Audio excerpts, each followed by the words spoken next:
Hello everyone, welcome back to my channel conscious লাইফস্টাইলের নতুন আরও একটি গল্প কথায় তোমাদেরকে অনেক অনেক স্বাগত। বড়দেরকে প্রণাম এবং ছোটদেরকে অনেক অনেক ভালোবাসা জানিয়ে আমার আজকের গল্প কথাটা এখন থেকেই শুরু করছি। এখন ঘড়ির কাঁটায় বেজে গেছে ওই 9:30 মতো। আমার আজকের ঘুমের রেস্টটা একটু তাড়াতাড়ি ভেঙে গেছে বলতে পারো, কারণ আজকে যেহেতু রবিবার তাই আজকে কাজের চাপটাও একটু বেশি। আর তোমাদেরকে তো বলেইছিলাম আগের ব্লগে যে আমার ঠাকুমা মারা গেছে, মানে আমার শ্বশুরের মা মারা গেছে, যেহেতু সেই কারণে যেহেতু অসুস্থ চলছে তাই আজকে ঘরে প্রচুর কাজ। আগামীকাল যেহেতু ঠাকুমার কাজ তাই আজকের মধ্যেই ঘরের সমস্ত জামা কাপড় থেকে শুরু করে আসবাবপত্র সমস্তটাই ধোয়াধুয়ি করতে হবে। আজকে ছুটির দিন তো কি হয়েছে, কিন্তু ওই যে বললাম আজকের ঘুমের রেস্টটা একটু তাড়াতাড়ি কেটেছে বলতে পারো। তার কারণ আজকে 7টার মধ্যেই উঠে গেছি, আর উঠে নিচে অনেক রকমের কাজ ছিল, যেমন হচ্ছে কি নিচের রান্নাঘরের সমস্তটাই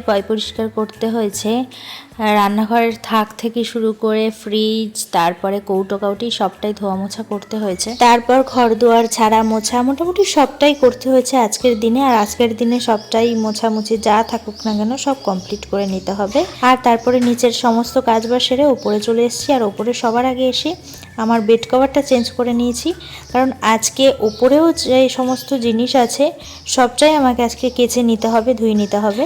আর ঘরের পর্দাগুলো এই সুযোগেও কাচা হয়ে যাবে, অনেক দিন হয়ে গেছিল কাচা হচ্ছিল না। তো আজকে ঘরের পর্দাগুলো তোমাদের দাদাভাই যেহেতু বাড়ি ছিল তো ওই হেল্প করছিল একটু কাজে আমার, তো অনেকটাই হেল্প করে দিয়েছে, অনেক কিছুই মোটামুটি করে দিয়েছে। যাই হোক, তোমরা একটু পরেই দেখতে পাবে সেগুলো। আর বাদ বাকি যে সমস্ত জিনিসগুলো আছে যেমন মেশিনের মানে কারেন্টের জিনিসগুলো, টিভি, তারপরে বক্স, এগুলো তো আর ধুতে পারবো না, তাই এগুলোই যখন কাজ হবে, কাজের দিন যখন ব্রাহ্মণ শান্তির জলটা দেবে তখন সারা বাড়িতে একটু ছিটিয়ে নেবো। আর ঝুড়ির মধ্যে অনেকগুলো কাচাকুচি জমেছিল, সেগুলো এখন ভিজিয়ে দিয়েছি। আর এদিকে বালিশের বারগুলো চেঞ্জ করে নিচ্ছি, কারণ এগুলো ভিজিয়ে দিতে হবে। আর আজকের ওয়েদারটা না কেমন মেঘলা মেঘলা করেছিল জানো তো, কাচতেও ভয় ভয় লাগছিল, কিন্তু তবুও কি করব, কাচতে তো হবেই।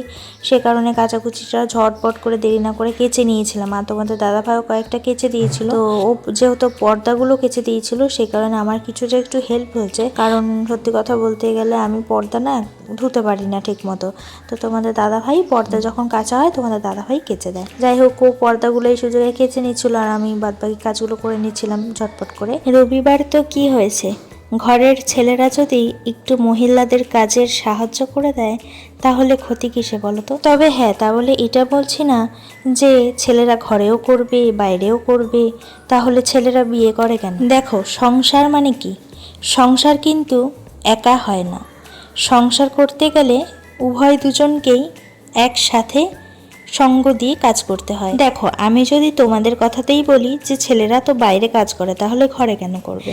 দেখো, এখন যেই যুগ সেই যুগে দাঁড়িয়ে মেয়েরাও যদি আমি ধরি তাহলে মেয়েরাও কিন্তু বাইরে কাজ করছে আজকাল। মেয়েরা প্লেন চালাচ্ছে, মেয়েরা ট্রেন চালাচ্ছে। ছেলেদের থেকে কি মেয়েরা কোনো অংশে পিছিয়ে আছে? নেই তো। তারপরেও ঘর সামলাচ্ছে, বাচ্চা সামলাচ্ছে, সব কিছুই তো করছে, তাই না? তাই ছেলেরা যদি একটু মেয়েদের সহযোগিতা করে দেয়, দেখো বেশি কিছু তো করতে বলছি না, একটু হাতে হাতে কাজ করে দেওয়া, যেমন একটু বিছানা গোছাচ্ছি একটু হেল্প করে দেওয়া, বা একটু কাছাকুচিতে নিজেরটা নিজে একটু করে নেওয়া, তাহলে কি মেয়েদেরও একটু ভালো লাগে, এটাই, আর কিছু। যাই হোক, আমার মতো কজনেই একমত অবশ্যই কিন্তু কমেন্টের মাধ্যমে জানাতে ভুলো না।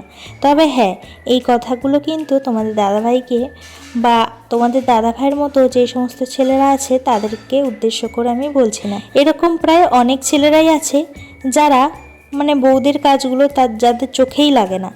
বউরা সারাদিন কি করে, এটাই তাদের কোয়েশ্চেন। যাই হোক, বউরা সারাদিন কি করে, যারা হচ্ছে কি সোশ্যাল মিডিয়ায় অ্যাক্টিভ রয়েছে, যারা এই আমার মতনই ডেলি ব্লগ করো, তাদের ভিডিও দেখলেই বুঝতে পারবে যে মেয়েরা, একটা মেয়ে সারাদিনে কি কি কাজ করে। যাই হোক, তোমাদের সাথে গল্প করতে করতে আজকে দেখো অনেকটাই কাজে এগিয়ে গেছে আমার।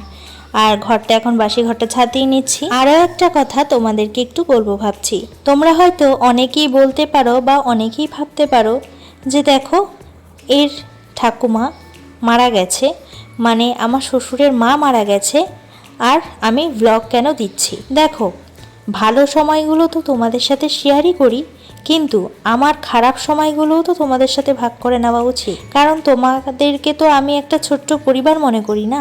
আর তোমরা তো আমার পরিবার, তাই পরিবারকে ভালো খারাপ সমস্তটাই তো শেয়ার করার দায়িত্ব আমার। না হলে তোমরা বুঝবে কি করে যে খারাপ সময়গুলো আমিও ফেস করি। ঘরের ব্ল্যাঙ্কেটটা তুলবো করে আর তোলাই হচ্ছে না।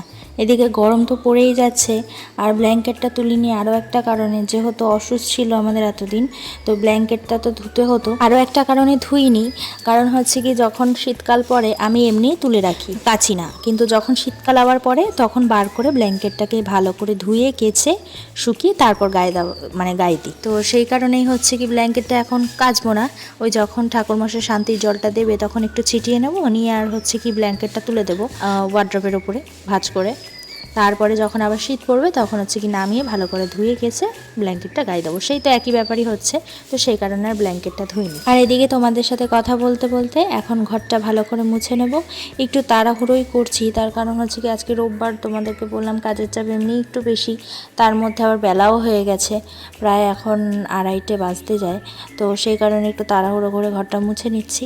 আর আজকের রান্নাটা মাই করছে, তার কারণ হচ্ছে কি আজকে যেহেতু আমি ওপরটা সামলাচ্ছি, সেই কারণে আজকে মাকে বললাম কি সেই তো নিরামিষ রান্নাই হচ্ছে, তাই তুমি একটু রান্নাটা করে দাও, আমি সমস্ত জোগাড় করে দিচ্ছি, তুমি শুধু রান্নাটা করে দাও। তো মা বললো ঠিক আছে, তুই তাহলে উপরে সমস্ত কাজবাজগুলো সেরে নে, আর আমি এদিকে রান্নাটা তাহলে বসিয়ে দিচ্ছি, আর লাস্টের ভাতটা শুধু বসাচ্ছি না, ভাতটা তুই করে নিস পরে।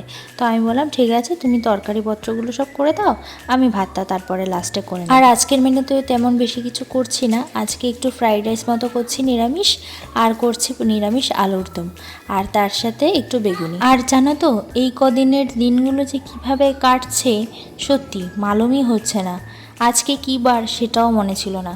তোমাদের দাদাভাই বললো আজকে তো রোববার, ঘর মুছতে হবে, আর রোববার মানে আমার ঘর মোছা আর কাজের চাপ বেশি, তো সেই কারণে আর মনেই ছিল না যে আজকে যে রোববার, মানে মনেই হচ্ছে না যে দিনগুলো কিভাবে কাটছে। আজকে সিঁড়িগুলো আর ছাড় দিলাম না, তার কারণ হচ্ছে কি সিঁড়িতে খুব একটা ময়লা ছিল না, তাই একটু সিঁড়িটা ভালো করে মুছে নিচ্ছি, তাহলেই হবে। সত্যি কথা বলতে একটা সংসারে একটা মেয়ের কতই না কাজ থাকে, কাজ করার মতো কোনো বয়স লাগে না এবং কাজের কোনো শেষও হয় না। আমার শ্বশুরমশাইয়ের কয়েকদিন হলো বেশ মন খারাপ, ঠিকমতো খাওয়া দাওয়া করছে না, শরীরটা প্রায় অর্ধেকের কাছাকাছি চলে গেছে। কেন জানো? তার কারণ তার মা তার কাছে নেই। সত্যি আমাদের জীবনের গল্প কথার অধ্যায় যদি মা নামক জিনিসটাই না থাকে, তাহলে কোথাও একটা গিয়ে নিজেকে খুব একা একা মনে হয়। আর আজকে আমার বাড়িতে কে আসবে জানো? আজকে আমার বাড়িতে আমার মা আর ভাই আসবে, বাবা আসতে পারবে না, তার কারণ হচ্ছে কি আমার ওই বাড়িতে কাজ চলছে ঘরে, তো সে কারণে বাবা আসতে পারবে না, তো মা আর ভাইকে পাঠাবে, মা আর ভাই বিকালের ট্রেনে আসবে, ওই 5টা 5:30টার ট্রেনেই আসবে। আর এদিকে আমার সমস্ত কাজবাজ শেষ হয়ে গেছে, আমার মোটামুটি ঘর দুয়ার গোছানো কমপ্লিট, এখন শুধু স্নানটা বাকি আছে, তো এখন স্নানে যাব, আগে কাচাকুচিগুলো করে নেব ছটপট করে, তারপর স্নানে যাব। আর এই দেখো আমাদের বাগানে আজকে এই ডালিয়া ফুলটা হয়েছিল, তাই ভাবলাম আজকে আমার ঘরেই এটা রাখি, তো গাছ থেকে ছিঁড়ে এনে তাই আমার ঘরে একটু সাজিয়ে রাখলাম। এদিকে তোমাদের দাদাভাইগুলো পর্দাগুলো কেচে নিচ্ছে, আর এদিকে দেখো নিচে চলে এসেছি, নিচে এসে দেখি মার রান্না হয়ে গেছে, আর এই দেখো ফ্রাইড রাইস করবো বলেছিলাম, তো সেই সবজিটাও দেখি মা ভেজে রেখে দিয়েছে। এখন স্নান টান করে ছটপট করে চলে এসেছি, আর একটু বেশি কিছু করবো না যেহেতু গরম পড়ে যাচ্ছে, ভালো করে চুলটা আঁচড়ে নেবো, তার কারণ চুলটা অনেক দিন ধরে ছানা হচ্ছে না, মাথায় পুরো জট টাইপের মানে পাকিয়ে গেছে আর কি। আর এখন তো যেহেতু শ্যাম্পু করতে পারছি না, তো সেই কারণে মাথায় প্রচুর নোংরা হয়েছে, আর চুলটাও বেশ আঠালো আঠালো হয়ে গেছে, আর সেই কারণে প্রচুর চুলও উঠে যাচ্ছে। দেখো কতটা পরিমাণে মাথার চুলটা উঠেছে। স্নান করার পর আমি খুব একটা মুখে কিছু অ্যাপ্লাই করি না, তবে এই ক্রিমটা কিন্তু বলতে পারো আমি প্রতিদিনই অ্যাপ্লাই করি। এটা হচ্ছে কি ব্রিড ফুটের একটা ক্রিম, মামাআর্থের, এটা খুব ভালো, স্কিনটাকে এত গ্লো করে, মানে সত্যি না মানে না ইউজ করলে বুঝতে পারবে না তোমরা। তারপর একটুখানি জয়ের বডি লোশন নিয়ে একটু হাতে পায়ে অ্যাপ্লাই করে নেব। এখন আস্তে আস্তে যেহেতু গরম পড়ে যাচ্ছে, এরপর হাতে পায়ে ক্রিম মাখাও উঠে যাবে, যাই হোক। তারপর একটু ভেসলিন দিয়ে দিলাম কার্মেক্স, তারপর টিপ আর সিঁদুর, ব্যাস এইটাই হচ্ছে কি স্নান করার পর আমার রুটিন ডেলি। যাই হোক এখন ঝটপট করে ছাদে চলে এলাম, কারণ ওই যে বললাম আকাশটা মেঘলা করেছিল, দেখো দেখলে বুঝতেই পারবে যে আকাশটা কত ঘন মেঘলা করে আছে, আর ভীষণ পরিমাণে হাওয়াও দিচ্ছিল, তো সেই কারণে ভাবলাম রোদ থাকুক আর না থাকুক হাওয়াটা তো আছে, তাই হাওয়াতেই শুকিয়ে যাবে। আর ওইদিকে মাও কতগুলো কাঁচা করেছিল নিচের পর্দা, তো সেগুলোও মা মেলে দিয়েছে। এই দেখো দেখো হাওয়া, কত হাওয়া, তো প্রচুর হাওয়া দিচ্ছিল। তো যাই হোক আমি এখন ছটপট করে সবগুলো মিলে দেবো। এই এক ঝুলে আমার কাছাকাছিগুলোও হয়ে গেল, আর ঘর দোয়ার ঝাড়া মোছাগুলোও হয়ে গেল। চৈত্র মাসে আর কিছু করতে হবে না। তোমাদেরকে একটা জিনিস দেখাই। এখন তো গরম পড়েই যাচ্ছে, গরম তো চলেই এসেছে। আর আমাদের জাম গাছে দেখো বকুল এসছে কত সুন্দর, তোমাদের সাথে একটু শেয়ার করছি। আর এখন স্নান টান মোটামুটি সবই হয়ে গেছে। আর আজকে তো ঘর দোর খুব মানে কী বলবো, গোছান গাছান হলো আর পয় পরিষ্কার করা হলো, কারণ অসুখ ছিল এতদিন। তো কালকে আমাদের মেন কাজ, সেটাও তোমাদের সাথে অবশ্যই শেয়ার করব, তবে অন্য একটা ব্লগে। আজকে একটু অন্যরকম ব্লগ শেয়ার করলাম। ঘরে তো বিভিন্ন রকমের কাজ থেকেই থাকে, তো সেই কারণে ভাবলাম তোমাদের সাথে একটু শেয়ার করি ছোটো করে। আর আজকে মা ভাই আসবে আমাদের বাড়িতে, তো তখন তো তোমাদের সাথে আলাপ করাবই। আর এখন দেখাচ্ছি জাম গাছে কী হয়েছে। আর রান্নাবান্না মাই করে নিয়েছে, যেহেতু আমি এদিক ওদিকে কাজ করছিলাম বলে তো অনেকটাই দেরি হয়ে গেছে। তো সেই কারণে মা রান্না করে নিয়েছে, আর কী রান্না করেছে অবশ্যই দেখাবো। আর জাম গাছে দেখো কত সুন্দর বকুল এসছে।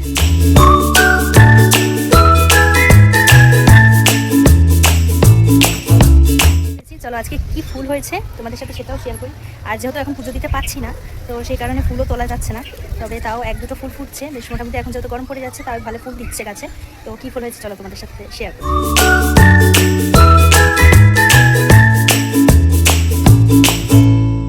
শুভ দুপুর বন্ধুরা, চলো খাওয়া দাওয়াটা সেরে নেওয়া যাক। আর আজকের মেনুতে কি হয়েছে তোমাদের সাথে তো শেয়ার করেই নিয়েছি। এই দেখো এদিকে বলতে বলতে কারা চলে এসেছে। বিকেলবেলা ঘুম ভাঙতে না ভাঙতেই দেখি মা চলে এসেছে। আর এদিকে বাবা মানে আমার শ্বশুর মশাই আর শাশুড়ি মার জন্য শাড়ি আর জামা নিয়ে এসেছে। আর তারপর একটু গল্প গুজব করা হলো। আর তারপর মাকে বললাম, মানে তোমাদের দাদা ভাই বললো যে চলো একটু ফুচকা খাইয়ে নিয়ে আসি মা আর ভাইকে। তো আমি বললাম যে চলো তাহলে আমরা হেঁটে হেঁটেই যাচ্ছি, আর তুমি বাইকটা নিয়ে ভাইকে নিয়ে যাও। আর এই যে দেখছো আমাদের আগরণ সংঘ ক্লাবে হচ্ছে কি একটা বিয়ে বাড়ি ছিল। আর এই বিয়ে বাড়িতে জানো তো আমাদের নিমন্ত্রণ ছিল, কিন্তু ওই যে দুঃখের বিষয় আমাদের যেহেতু এখন অসুস্থ চলছে, তো সেই কারণে তো আমরা যেতে পারবো না। আর আমাদের বাড়ির পাশে যে কাকু বসে ফুচকা নিয়ে, তো তিনি আজকে না ফুচকা নিয়ে বসেনি, তার হয়তো বিয়ে বাড়িতে ইনভাইট ছিল, তো সেই কারণে বিয়ে বাড়িতেই হয়তো গেছিলো। আর আমরা তো ফুচকা খাওয়ার জন্য পাগল হয়ে গেছি, মাথা মাথা ঘুরপা খাচ্ছি। তো তোমাদের দাদাভাই বললো চলো কি আর করবে, সর্দারপাড়ায় যাবো। তো সর্দারপাড়ায় গিয়ে ফুচকা টুচকা খেয়ে মারা গেছিলো একটু পিসি বাড়িতে, আর আমরা চলে এসেছিলাম একটু দোকানে গিয়েছিলাম। তার কারণ হচ্ছে কি বাবার জন্য একটা ধুতি নিতে হতো আর একটা গোলগলা গেঞ্জি নিতে হতো। তার কারণ হচ্ছে কি কালকে যেহেতু আমরা বাবুঘাট যাব, আর বাবুঘাটে যেহেতু আমরা ঠাকুমার কাজ করব, তো সেই কারণে বাবার জন্যই আনতে গেছিলাম। আর এদিকে দেখো তোমাদের দাদাভাই কিন্তু অনেক রকমের ফ্লেভারের লজেন্স নিয়ে এসেছিলো। এখন এগুলোকে খালি কৌটোর মধ্যে ভরে রাখছি। এটা আমার লজেন্সেরই কৌটোটা খালি হয়ে গেছিলো, তাই তোমাদের দাদাভাই বললো চলো আজকে কয়েকটা লজেন্স নিয়ে যাওয়া যাক। আর এই লজেন্সগুলো নতুন এসছে, তো সেই কারণে অনেকগুলো ফ্লেভার নিয়ে নিয়েছিলাম। তো চলো এখন ড্রেসটা চেঞ্জ করে নিই।